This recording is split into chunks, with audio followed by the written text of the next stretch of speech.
This video is dedicated to all the ladies who struggle with driving a manual car. Okay, so the first thing is this is number 1, number 2, number 3, number 4, number 5, and this is reverse.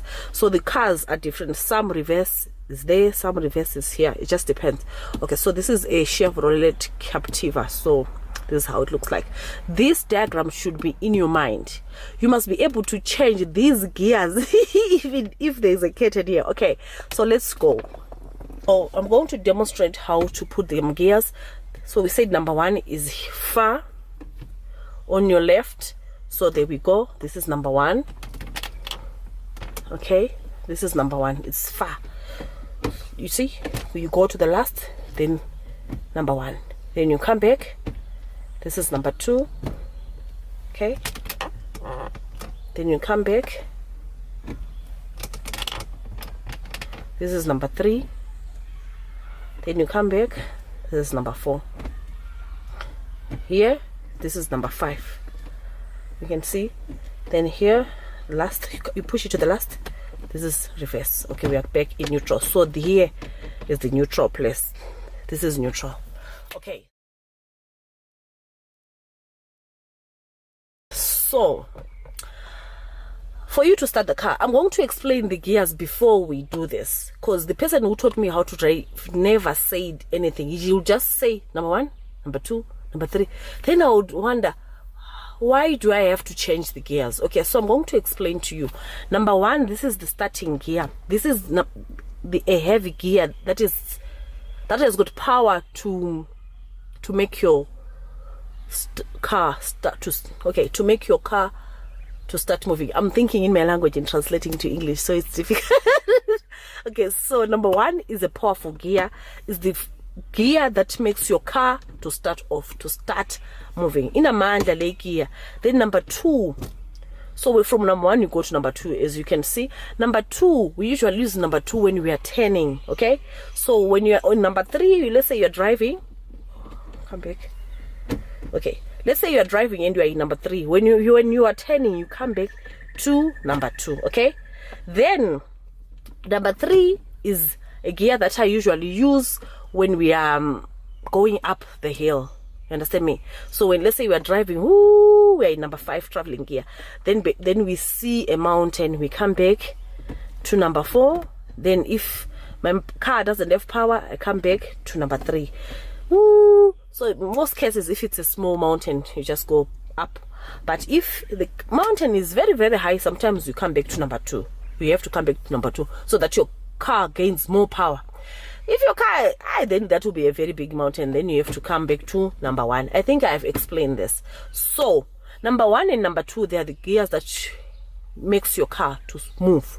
Number 3 for climbing up mountains. Number 5 is the traveling gear. When we are in N1, now we are going to Limpopo.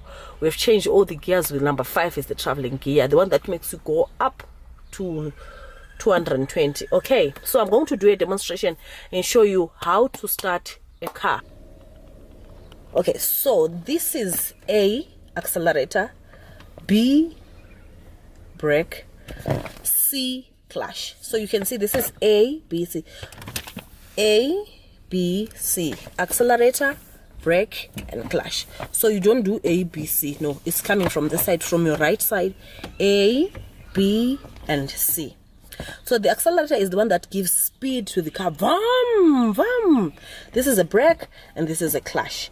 So your clutch should be your friend. You understand me? Because for you to brake the car, I know if you're a man, you've got different ways of driving. But if you're a woman, for you to stop the car, you press your clutch in, then you press your brake, then your car is gonna stop.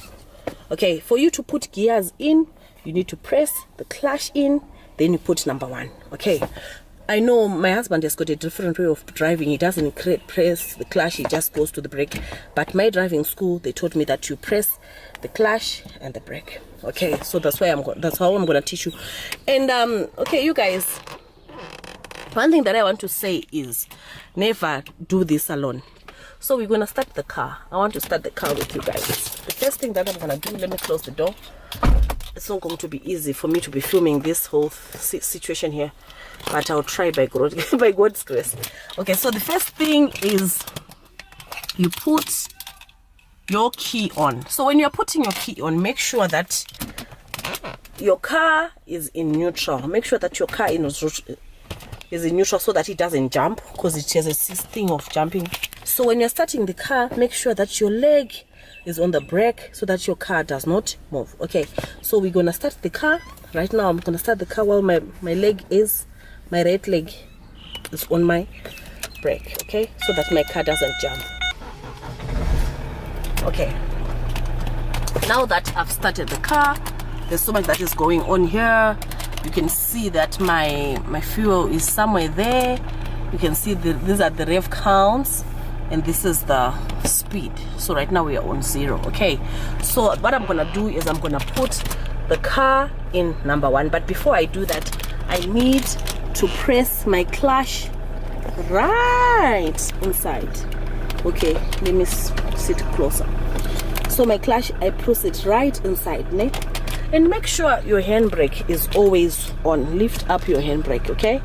This is my handbrake. Then I'm gonna put the car in number 1. There is number 1. So after this, I put my handbrake down with my leg on my brake.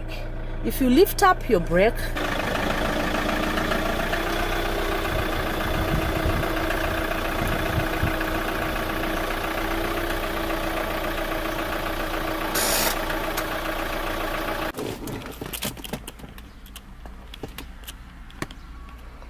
okay, so I'm going to try to film the part 2 because it's not easy for me to be filming while I'm alone, but this is the basics. All you have to do is, right now I park the car, it's supposed to be in, this is neutral, okay.